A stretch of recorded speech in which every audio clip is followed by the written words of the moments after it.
আসসালামু আলাইকুম দর্শক, স্বাগত জানাচ্ছি জিবি টেলিভিশনের নিয়মিত আয়োজন শিক্ষাই আলো। আজকে আমাদের এই অনুষ্ঠানে আমরা অতিথি হিসেবে আমন্ত্রণ জানিয়েছি আমাদের পরিচিত বিদ্যাপীঠ রানাপিং আদর্শ উচ্চ বিদ্যালয় অ্যান্ড কলেজের হক কমিটির সভাপতি ও গ্রিন হিল স্কুল অ্যান্ড কলেজের ইংলিশের লেকচারার সুলতান মাহমুদ ভাইকে। আসসালামু আলাইকুম ভাই। ওয়ালাইকুম আসসালাম। ভাই কেমন আছেন? জি, আলহামদুলিল্লাহ ভালো আছি ভাই। আমি ধন্যবাদ জানাই জিবিটি টিভির নিয়মিত আয়োজন শিক্ষার আলো অনুষ্ঠানে আমাকে আমন্ত্রণ জানানোর জন্য। ধন্যবাদ ভাই।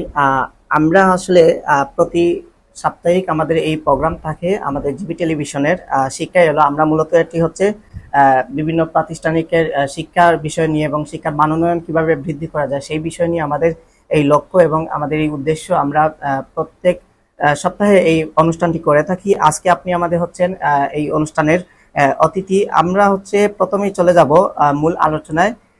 আমি আপনাকে প্রথমে যে প্রশ্নটি করতে চাই সেটি হচ্ছে, আপনি একজন প্রতিষ্ঠানের পরিচালনা পরিষদের সভাপতি হিসেবে শিক্ষার মান উন্নয়নে কিভাবে ভূমিকা রাখতে চান? ধন্যবাদ অত্যন্ত গুরুত্বপূর্ণ প্রশ্নটি করার জন্য।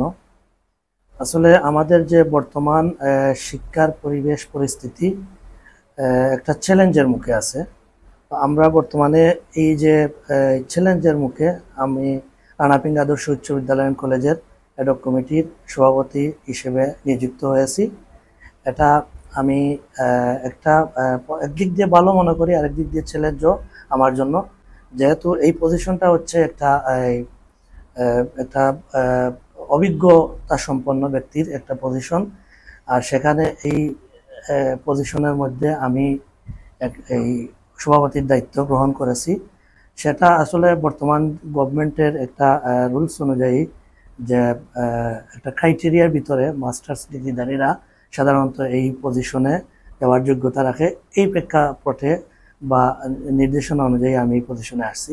তো চ্যালেঞ্জিংয়ের বিষয়টা হচ্ছে যে আমি সাধারণত যে প্রতিষ্ঠানে সভাপতির দায়িত্ব পালন করতেছি, এখানে অনেক অভিজ্ঞতা সম্পন্ন, আমার বয়সের চাইতেও বেশি অভিজ্ঞতা সম্পন্ন শিক্ষকবৃন্দরা আছেন এবং ওনারা আমাদেরকে লেখাপড়া করে এই পর্যন্ত নিয়ে এসেছেন।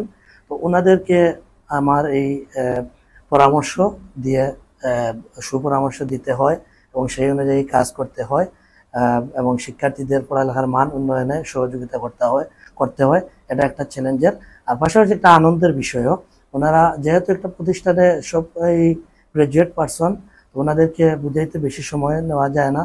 আর পাশাপাশি শিক্ষার্থীদেরকেও এই চ্যালেঞ্জের মধ্যে এনে তাদের কিভাবে পড়ালেখার মান উন্নয়ন করা যায়, আমরা সাধারণত কয়েকটি বিষয় চিহ্নিত করেছি যে শিক্ষার্থীদের পড়ালেখার প্রতি অনীহা কোন কোন দিক দিয়ে অনীহা তাদের সৃষ্টি হয়। এটার মধ্যে সবচেয়ে বড় বিষয়টা হচ্ছে যে প্রতিষ্ঠানে তারা নিয়মিত, এক নম্বর হচ্ছে নিয়মিত উপস্থিত হয় না একটা। তারপরে দ্বিতীয় হচ্ছে যে যারা উপস্থিত হয় এরা কিন্তু এই ক্লাসের প্রতি মনোযোগ না। আবার দেখা যাচ্ছে আমাদের মফস্বল এলাকায় এই গ্রামীণ পরিবেশে আমাদের যে অভিভাবকরা আছেন ওনারাও কিন্তু অতটুকু সচেতন নয় ওনাদের শিক্ষার্থীদের প্রতি, যে আমরা কিভাবে শিক্ষার মানটা উন্নয়ন করব। এই ধরনের সচেতনতা যদি ওনাদের মধ্যে থাকতো তাইলে আমাদের আরও শিক্ষার্থীরা এই এই বিষয়গুলো ওভারকাম করে তারা শিক্ষার পরিবেশটা, তাদের শিক্ষাটা এগিয়ে নিয়ে যেতে পারতো। আর ঠিক আছে। আর এটা একটা চ্যালেঞ্জের বিষয়। আরেকটা বিষয় হচ্ছে শিক্ষক, অভিভাবক এবং পরিচালনা পরিষদ। আমরা জানি এই তিনের সমন্বয়ে হচ্ছে একটা প্রতিষ্ঠানের যে দায়িত্বরত যেটা সেটা চলে। তো সেই ক্ষেত্রে এই তিনের সমন্বয়টাকে আপনি কতটা গুরুত্বপূর্ণ বলে আপনি মনে করেন? এটা খুবই যৌক্তিক একটা প্রশ্ন এবং বর্তমান যুগ অনুযায়ী, এই বর্তমানের যে আপকামিং জেনজি যেটা বলে আমরা, এই যুগ অনুযায়ী আমাদেরকে এই শিক্ষক এবং শিক্ষার্থী, অভিভাবক এদের সমন্বয়ে একটা এই বন্ডিংটা খুবই জরুরি।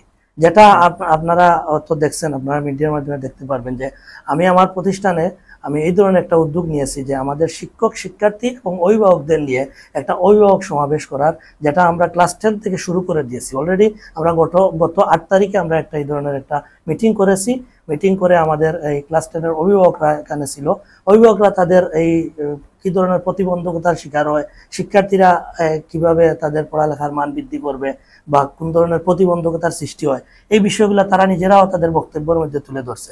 আমরা যেটা চাই যে এটা খুবই গুরুত্বপূর্ণ। বর্তমান যুগে পড়ালেখাকে এগিয়ে নিতে হলে আমাদের সন্তানদেরকে এটা শিক্ষক, শিক্ষার্থী এবং অভিভাবক তাদের সমন্বয় ছাড়া, একজন আরেকজনের কানেক্টিভিটি ছাড়া কোনো অবস্থায় সম্ভব না। ঠিক আছে, আরেকটা বিষয় হচ্ছে যে শিক্ষার্থীদের যে মানসিক বিকাশের জন্য আপনি কি ধরনের উদ্যোগ বা নিয়েছেন বা নেওয়ার পরামর্শ দিবেন? আচ্ছা, এটা হচ্ছে একটা বিষয় যে মানসিক উদ্যোগটা হচ্ছে মেন্টালি স্যাটিসফিকেশন, যেটা বিষয় হচ্ছে আমরা বর্তমান যুগে আপনারা দেখেন যে এই এই তথ্য প্রযুক্তির যুগ। তথ্য প্রযুক্তি আসলে একটা ভালো দিক আছে এবং একটা খারাপ দিক আছে। আপনারা জানেন আমাদের সবার হাতে কিন্তু এখন একটা ডিভাইস আছে, মোবাইল ফোন। এই মোবাইল ফোনের এক ভালো ব্যবহার আছে, আবার খারাপও ব্যবহার আছে।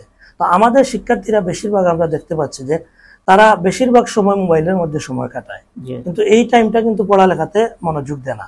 পড়ালেখার সবচেয়ে বড় বিষয়টা হচ্ছে কনসেন্ট্রেশন, মনোযোগ। এই মনোযোগটা যদি তারা তাদের পড়ালেখাতে দেয়, তাদের হোমওয়ার্কের মধ্যে দেয়, তাহলে তারা এগিয়ে যেতে পারবে, তাদের রেজাল্টটা আলটিমেটলি ভালো হবে। কিন্তু আমরা দেখতে পাচ্ছি যে মোবাইলে বেশি সময় পাস করার কারণে অনেক সময় এটা মোবাইলে রাত্রে 2টা 3টা পর্যন্ত আমাদের কাছে অভিযোগ আসে যে শিক্ষার্থী, এজ এ শিক্ষক হিসাবে আমি যেটা পাই যে শিক্ষার্থীরা সারা রাত তাদের জায়গায় মোবাইল টিপায়, মোবাইলে তারপরে সকালে যখন ক্লাসে আসলো তাদের মনোযোগ থাকে না, ঘুম চলে আসে। এটা আমার ব্যক্তিগত পরামর্শ। এটার মানসিক বিকাশ বৃদ্ধি করতে হলে আমাদেরকে এটা আমাদের অভিভাবকদেরকে সচেতন হতে হবে এবং তারা খুবই কঠোরভাবে এটা দমন করতে হবে এবং তাদের বাচ্চাদেরকে খেয়াল রাখতে হবে কতটুকু সময় মোবাইলটা হাতে দিলে তাদের জন্য মঙ্গল আর কতটুকু সময় না দিলে ভালো হবে। এই বিষয়গুলো আমাদের অভিভাবকদের জন্য দরকার এবং তাদের যে মানসিক বিকাশটা এটা খুবই জরুরি। এটা বর্তমানে আমাদের এই মোবাইল ফোনের কারণে কিন্তু তাদের মানসিক বিকাশে ব্যাঘাত ঘটে। একদম একদম ঠিক বলছেন। আচ্ছা, আমরা যেটা আরেকটা প্রশ্ন হচ্ছে আপনার কাছে যে বর্তমান শিক্ষা ব্যবস্থায় আপনি কি কি চ্যালেঞ্জ দেখছেন, যে বিশেষ করে আমাদের যে গ্রামীণ বা উপজেলা ভিত্তিক যে প্রতিষ্ঠানগুলো আছে সেক্ষেত্রে? আমি আসলে এটা আমার আগের প্রশ্নগুলোতে আমি মোটামুটি ব্যাখ্যা করে দিয়েছি যে চ্যালেঞ্জগুলোর সম্মুখীন হচ্ছে আমাদের মফস্বলের এলাকার এই শিক্ষার্থীরা। সাধারণত আমাদের ওই যে আমি বললাম আমাদের সাধারণত অভিভাবকদের একটা এখানে যথেষ্ট পরিমাণ ভূমিকা রাখা দরকার, তাদের একটা ভূমিকা রাখতে হয়। এরপরে আমাদের প্রতিষ্ঠানের যে শিক্ষকরা আছেন উনাদের যথেষ্ট পরিমাণ ভূমিকা রাখা দরকার এখানে। যেমন দেখা যাচ্ছে যে একটা শিক্ষার্থী যদি সে স্কুলে আসে না, পরপর 2 দিন 3 দিন যদি না আসে, তাহলে আমরা ছোটবেলা থাকতে দেখতাম যে আমাদের শিক্ষকরা কি করতো, যখন আমরা 2 দিন 4 দিন 5 দিন স্কুলে না যেতাম তখন আমাদের অভিভাবকের কাছে যোগাযোগ করে শিক্ষকরা বলতো যে আপনার ছেলে স্কুলে আসে না কেন। এই ট্রেন্ডটা কিন্তু বর্তমানে নাই। এটা কিন্তু আমাদেরকে ফিরাইয়া আনতে হবে, এটা একটা চ্যালেঞ্জ। এটা আমরা আমাদের প্রতিষ্ঠানে আমরা চালু করছি।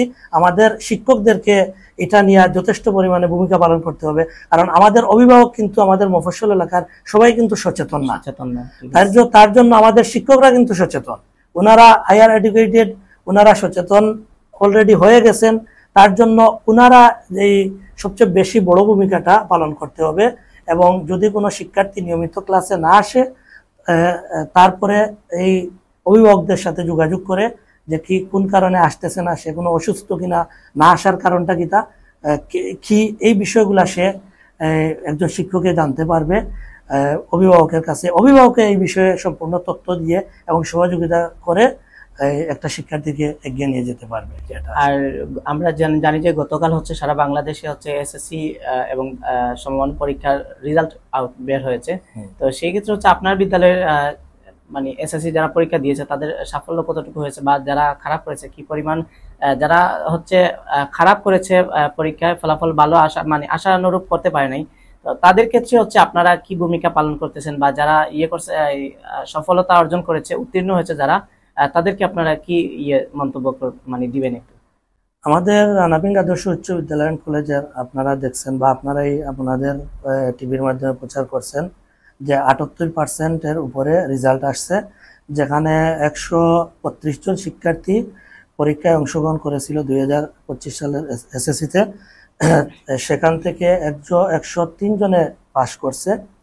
আর এই পাশের মাত্রা অনুযায়ী আমাদের যে প্রতিষ্ঠানে মোটামুটি আশানুরূপ রেজাল্ট হয়েছে, যদিও কোনো A+ আসে নাই।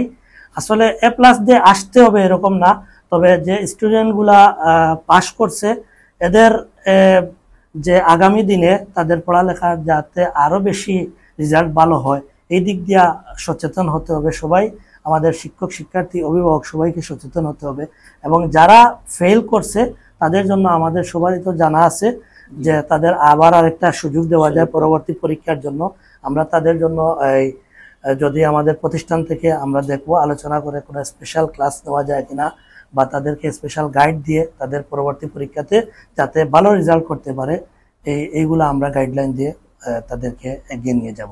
যাই হোক, আপনাকে অসংখ্য ধন্যবাদ আমাদের শিক্ষাই আলো অনুষ্ঠানে আপনাকে অসংখ্য ধন্যবাদ আপনার মহামূল্যবান সময় দেওয়ার জন্য আমাদেরকে। আমরা আসলেই জিবি টেলিভিশন পরিবারের পক্ষ থেকে আন্তরিক কৃতজ্ঞতা জ্ঞাপন করছি। আর দর্শক যারা আছেন, আপনারা হয়তো এতক্ষণ শুনছিলেন আমাদের জিবি টেলিভিশনের নিয়মিত আয়োজন শিক্ষাই আলো, এবং এই অনুষ্ঠানে আমাদের শ্রদ্ধেয় ইংলিশ লেকচারার সুলতান মাহমুদ স্যারের কাছ থেকে অনেক গুরুত্বপূর্ণ কিছু তথ্য এবং পরামর্শ, যেগুলা হচ্ছে আমাদের শিক্ষক, অভিভাবক এবং আমাদের শিক্ষার্থীদেরকে নিয়ে।